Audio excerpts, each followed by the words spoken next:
বাঙালির পয়লা বৈশাখের শপিংটা কোনো রেগুলার শপিং না, এটা একটা রিচুয়াল। আচ্ছা ওই শাড়িটা একটু দেখান না, কি প্রাইস আছে? একটু আমাকে সেলের শাড়ি দেখান না, এটা একটু ডিসকাউন্ট দিন। আমি তো 30% ডিসকাউন্ট দিয়েই দিয়েছি, 900 টাকা, তার উপরেও ডিসকাউন্ট। আর চৈত্র সেল এটাকে আরো স্পেশাল করে তোলে। প্রত্যেকটা শপে গিয়ে দুবার করে ভিজিট করা।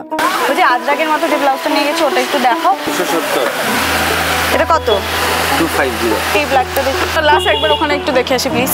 কারণ ফার্স্ট দেখেই কি কোনো কিছু একেবারে পছন্দ হয়ে যায় না, একটা জায়গায় 10টা। সাজগোজের নামে ওভার শপিং তো চাই। আর বাঙালিদের পয়লা বৈশাখ তো রসগোল্লা ছাড়া incomplete. By the way, it's not rosogolla, it's rasgulla.